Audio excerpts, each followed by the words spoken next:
Assalamualaikum warahmatullahi wabarakatuh. Alhamdulillah, alhamdulillahilladzi hadana li hadza wa ma kunna linahtadiya laula an hadana Allah. Asyhadu an la ilaha illallah wahdahu la syarika lah wa asyhadu anna Muhammadan abduhu wa rasuluh.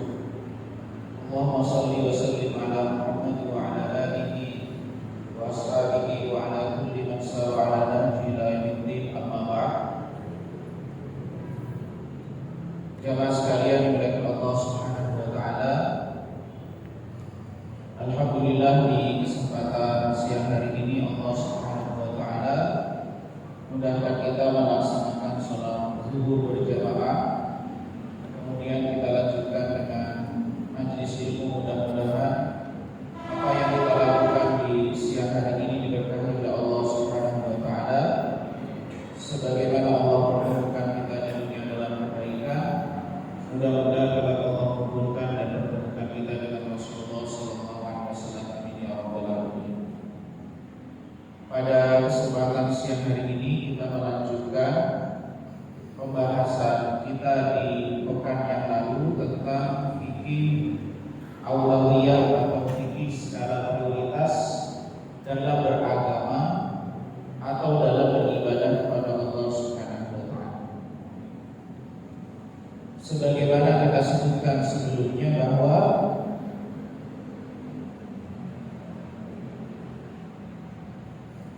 ada hubungan yang sangat erat antara keberkahan, skala prioritas dan kebijaksanaan. Allah Subhanahu wa taala tegaskan, yu'til hikmata man yasha wa man yu'tal hikmata faqad utiya khairan katsira wa ma yadhakkaru illa ulul albab. Allah menghendaki memberikan kebijaksanaan kepada siapa yang dikehendaki, dan barang siapa yang mendapatkan kebijaksanaan sungguh mendapatkan kebaikan yang banyak. Dan tidaklah orang yang dapat mengambil pelajaran kecuali ulul albab. Dan di antara bentuk kebijaksanaan itu atau pengertian dari kebijaksanaan itu, Syekh Abdul Rahman As-Sa'di dalam tafsir Taisir Kalimur Rahman mengatakan, al-isabatu fil qawli wal fi'li, ketepatan di dalam berkata dan bertindak. Maka di antara makna ketepatan dalam berkata dan bertindak itu adalah menempatkan sesuatu pada tempatnya, menempatkan, memberikan prioritas kepada sesuatu yang seharusnya mendapatkan prioritas, mendahulukan sesuatu yang harus didahulukan, dan mengakhirkan atau menunda sesuatu yang memang dapat ditunda untuk memprioritaskan yang lain. Artinya bahwa salah satu bentuk kebijaksanaan itu adalah memahami dan menerapkan skala prioritas dalam beragama. Dan pintunya itu adalah sebagaimana hadis Nabi sallallahu alaihi wasallam, man yuridillahu bihi khairan, siapa yang Allah berikan baginya kebaikan. Kalau seseorang Allah kehendaki baginya kebaikan, yufaqihu fid din, Allah berikan kepadanya kepahaman agama. Jadi orang kalau semakin paham agama, maka semakin besar potensi mendapatkan kebaikan. Dan di antara bentuk kepahaman dalam agama itu adalah memahami mana yang diprioritaskan dan mana yang tidak diprioritaskan dari sekian banyak amal agama. Sebagaimana juga kita sebutkan di pertemuan yang sebelumnya bahwa pilihan amal itu sangat banyak, sedangkan kita sebagai manusia sangat terbatas. Terbatas kemampuan kita, terbatas capaian kita dan seterusnya. Maka mau tidak mau kita harus memprioritaskan mana yang harus kita dahulukan, mana yang harus kita lakukan, dan mana yang harus kita akhirkan atau yang harus kita tinggalkan. Nah, jemaah sekalian dengan Allah Subhanahu wa taala, paling tidak ada 7 parameter yang bisa dijadikan sebagai standar untuk menentukan skala prioritas di dalam kehidupan beragama atau di dalam beribadah kita kepada Allah Subhanahu wa taala. Insyaallah mungkin ini kita bagi dalam 2 pertemuan.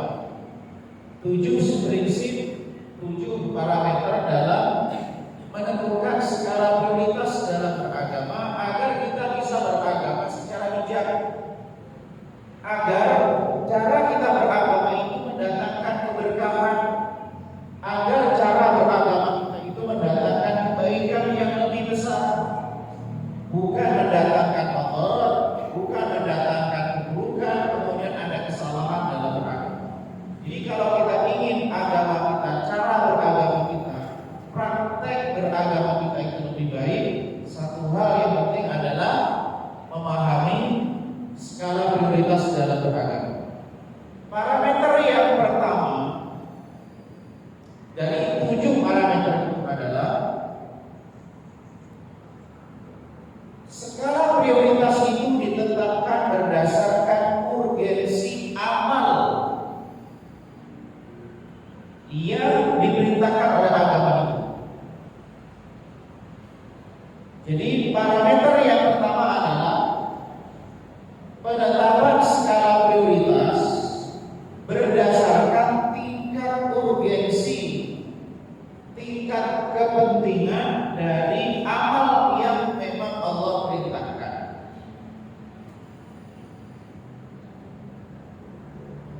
Semakin penting suatu amal, maka semakin dia mendapatkan skala prioritas dibandingkan amal yang tingkat pentingnya di bawah amal tersebut. Jadi kita lihat dari tingkat urgensi satu amal tersebut. Caranya bagaimana? Untuk menentukan bahwa satu amal ini lebih penting daripada yang lainnya, bahwa tingkat satu amal ini perlu mendapatkan prioritas dari yang lainnya, bahwa amal ini harus kita prioritaskan. Kita bisa mengetahui tingkat urgensi satu amal itu melalui hukum amal tersebut. Apa hukum amal itu? Itu akan menentukan tingkat urgensi dari amal tersebut.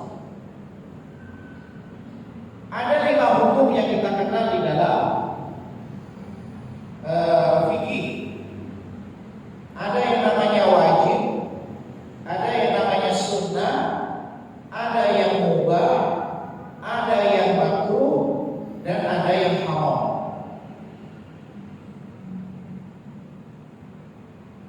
Dari sisi perintah, yang wajib harus kita prioritaskan daripada yang sunnah. Karena wajib sendiri itu ternyata hukumnya statusnya tidak sama. Wajib itu ada yang fardu ain, wajib aini, dan ada wajib kifai. Apa yang maksud dengan wajib aini? Wajib aini adalah kewajiban yang berlaku kepada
Yang kedua, wajib itu ada namanya wajib kifai. Suatu kewajiban yang tidak berlaku kepada individu tetapi berlaku kepada kolektif. Kalau kewajiban individu itu fokusnya adalah setiap individu melaksanakan. Tapi kalau kewajiban kolektif tujuannya adalah perbuatan itu ada. Terserah siapa yang melakukan. Contohnya sholat lima waktu itu untuk wajib aini, wajiban individu. Kewajiban kolektif, misalnya ada orang fakir miskin, tidak mampu memenuhi kebutuhan untuk makannya, nyawanya terancam, maka semua muslim yang terdekat wajib menolong fakir miskin tersebut. Sampai pada batas yang bagaimana? Sampai kondisi daruratnya, sampai orang tersebut lepas dari kondisi darurat. Contohnya bagaimana? Pendidikan. Contohnya bagaimana menurut sebagian ulama adalah azan. Kumandang azan itu menurut sebagian ulama adalah wajib kifai. Jangan sampai pada satu wilayah itu kosong secara total dari kumandang azan. Kalau ada satu masjid yang memandangkan azan berarti sudah terpenuhi. Artinya bahwa itu kewajiban kolektif. Ada satu hadis Nabi Shallallahu Alaihi Wasallam yang senada dengan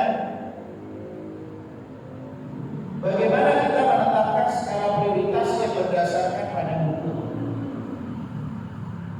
Nabi Shallallahu Alaihi Wasallam bersabda, "Dinarun anfaqtahu fi sabilillah."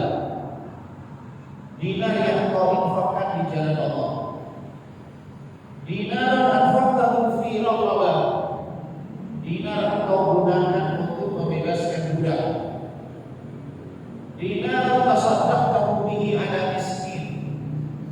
Dinar kau berikan kepada fakir miskin. Dinar anfaqtahu ala ahli. Dinar yang kau berikan kepada keluargamu. Jadi ada berapa? Ada 4 kan? Sabilillah, bebaskan budak, fakir miskin, diberikan keluarga. Nabi Shallallahu Alaihi Wasallam mengatakan, "Alladzi a'zamaha ajran," yang paling besar pahalanya adalah alladzi anfaqtahu ala ahlik, yang kau berikan kepada keluargamu. Pertanyaannya adalah bagaimana cara memahami hadis ini? Hadis ini harus dipahami dengan pendekatan skala prioritas. Tidak cukup hanya dengan zahir teksnya saja. Lalu kita bandingkan bagaimana Rasulullah dan para sahabat mempraktekkan amalan yang berhubungan dengan ibadah harta. Hadis ini bisa dipahami 2 kemungkinan. Kemungkinan yang pertama adalah karena begitu baca hadis ini, maka setiap gajian semua uang masuk ke rekening istri. Ketika masjid butuh bantuan, ketika fakir miskin butuh bantuan, ketika ada anak yatim butuh bantuan, dia bilangnya apa? Kan yang paling besar untuk istri pahalanya.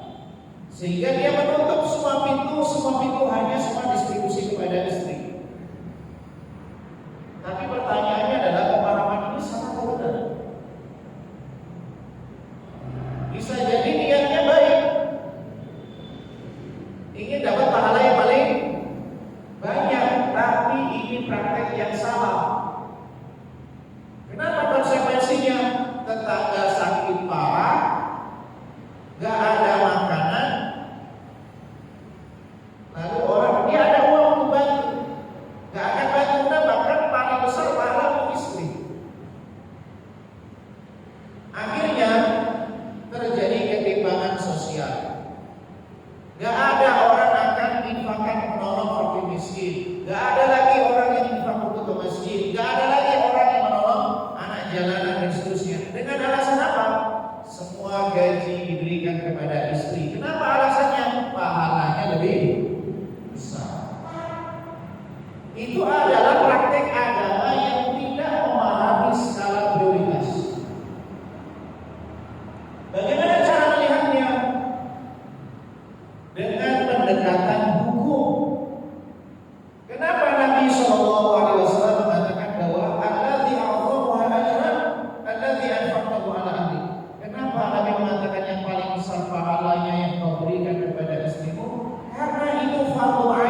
Misalnya begini, di rumah kulkasnya itu freezernya rusak, nggak bisa menyimpan sayur, daging dan seterusnya. Tetangga ini sakit parah, butuh berobat, nggak ada uang. Uang yang kita miliki terbatas.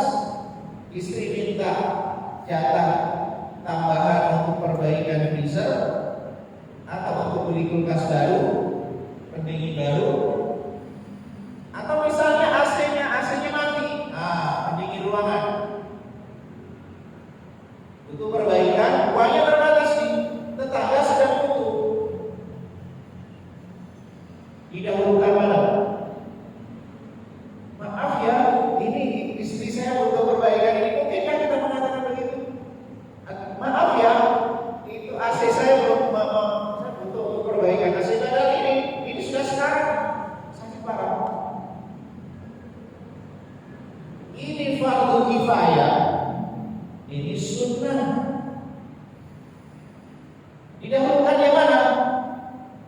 Yang fardu kifayah didahulukan daripada yang sunnah.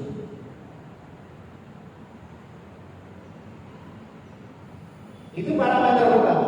Kemudian di antara statusnya itu adalah mendahulukan yang disepakati daripada yang diperselisihkan. Kenapa? Yang disepakati itu sudah pasti lebih penting daripada yang diperselisihkan. Contohnya bagaimana? Qunut subuh itu hukumnya diperselisihkan di antara ulama. Tapi ulama sepakat sholat berjamaah itu diperintahkan bagi laki-laki. Terlepas apakah itu hukumnya sunnah muakkadah atau hukumnya wajib. Ulama Syafi'iyah mengatakan sunnah muakkadah. Ulama mazhab Hambali mengatakan hukumnya wajib sholat berjamaah bagi laki-laki. Terlepas dari hukum itu, qunut subuh hukumnya gak ada yang mengatakan wajib. Paling mentok mengatakan hukumnya sunnah.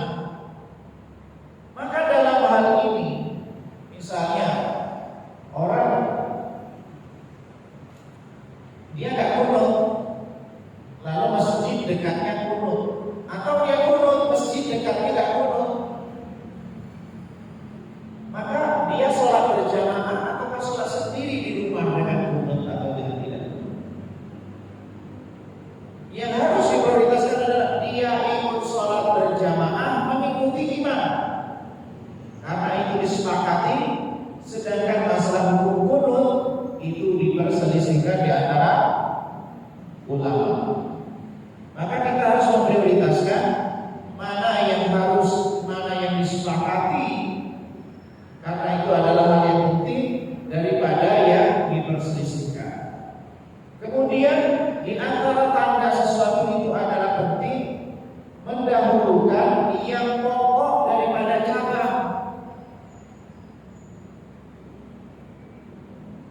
Pokok dari cabang itu bagaimana? Sholat 5 waktu itu pokok agama. Puasa itu pokok dalam agama. Ziarah kubur perkara cabang sunnah. Menafkahi anak itu wajib. Ya. Menafkahi istri hukumnya wajib. Traveling hukumnya sunnah. Traveling itu gini lah, ziarah misalnya. Maka yang wajib harus diprioritaskan daripada yang sunnah. Saya berikan contoh lagi, misalnya sholat tahajud hukumnya sunnah, subuh hukumnya wajib. Jangan sampai mengejar tahajud subuhnya lewat. Jadi semalam subuh dia mulai, terus kemudian tidur, bangun jam 9.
sudah ingin tahu tentang Islam.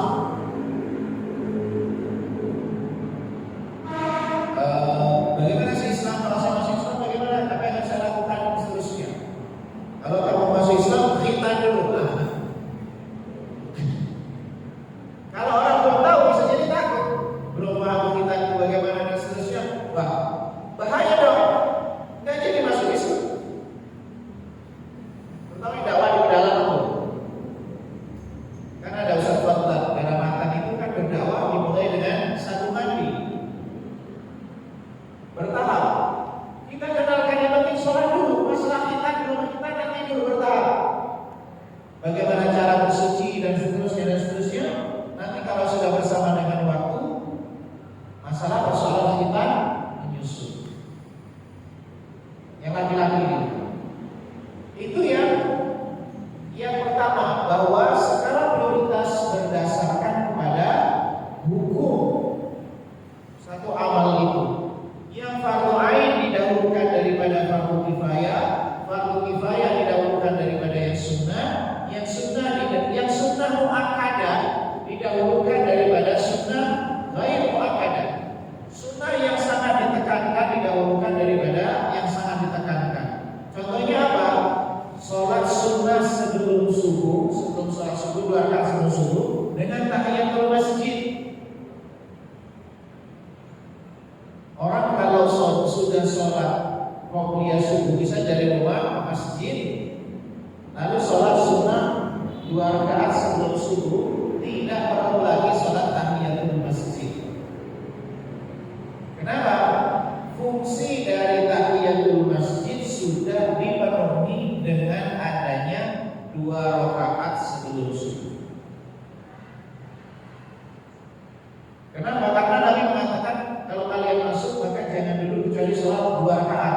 Berarti kalau sudah sholat sunnah 2 rakaat sebelum subuh berarti kan sudah memenuhi pesan itu.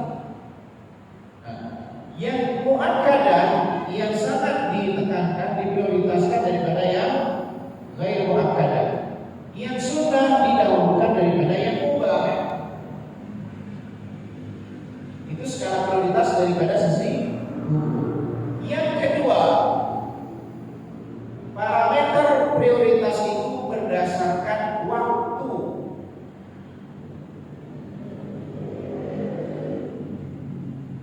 Kewajiban itu sama-sama fardu ain, sama-sama fardu kifayah, tapi bisa jadi berbeda dari sisi tinjauan waktu. Perkara yang wajib itu ada yang waktunya sempit dan ada waktunya luas. Saya berikan contoh. Sholat 5 waktu itu fardu ain. Mencari nafkah atau menafkahi keluarga bagi suami itu juga fardu ain. Fardu ain. Sama-sama fardu ain. Kewajiban individu. Pertanyaannya, dari sisi waktu berbeda. Sholat 5 waktu itu waktunya terbatas, waktunya sempit. Tapi mencari nafkah waktunya panjang, waktunya luas. Maka kalau seorang sedang mencari nafkah lalu datang waktu sholat, mana yang diprioritaskan? Saya nggak bisa sholat. Kenapa? Saya lagi mencari nafkah. Kan sama-sama wajib. Ada beralasan begitu, Pak? Padahal kalau dilihat dari sisi waktu itu berbeda. Sholat 5 waktu itu waktunya sedikit, waktunya sempit. Maka yang waktunya sempit diprioritaskan, didahulukan. Yang waktunya luas karena dia bisa diakhirkan. Saya berikan contoh yang lain. Misalnya kita jalan berangkat ke masjid, sudah berkumandang azan, sudah iqamah. Kita lewat jalan, lewat empang. Di empang ada anak kecil masuk, udah apa tenggelam? Mana yang harus didahulukan? Maaf ya,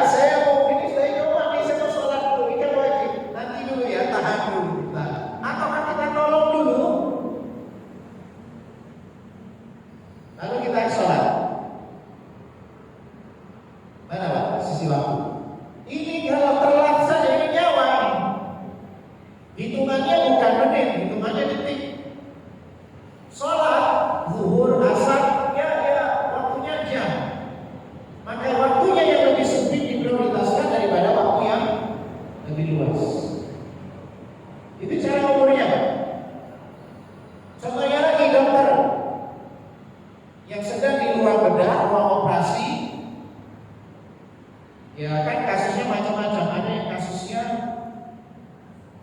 waktunya bisa ditentukan. Ini waktunya mendadak.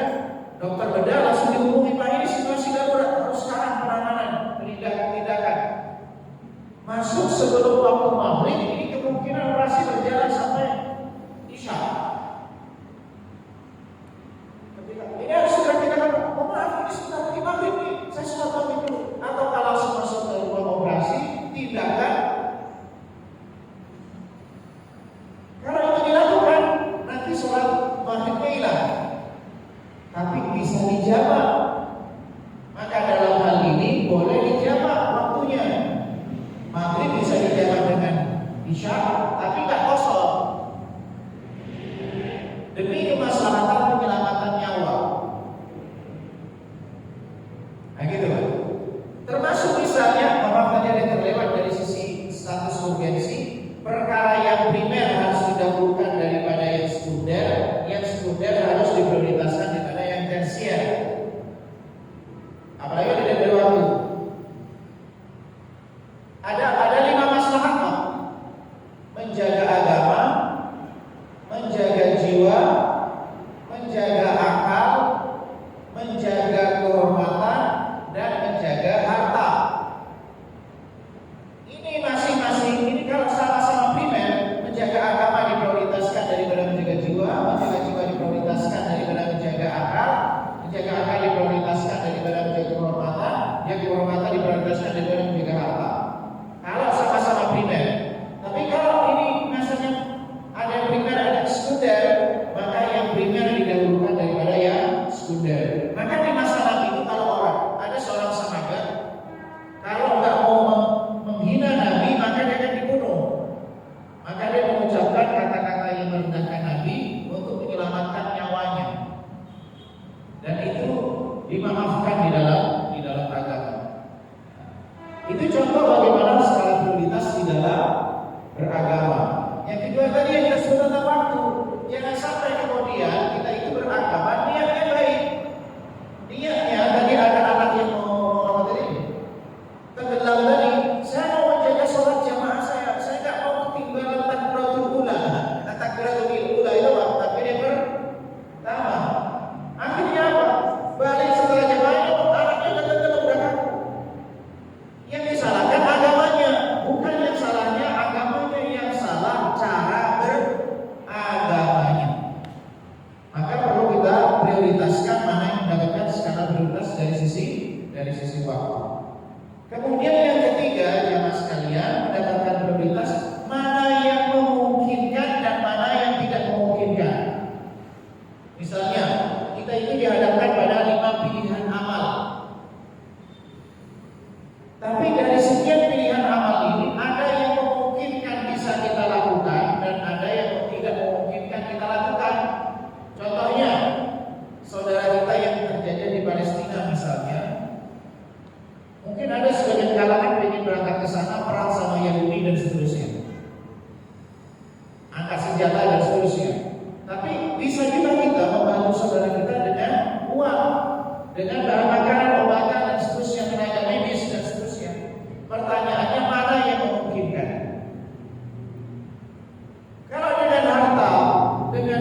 ketiga, syahadu an la ilaha illallah, astaghfiruka wa atubu ilaik. Assalamualaikum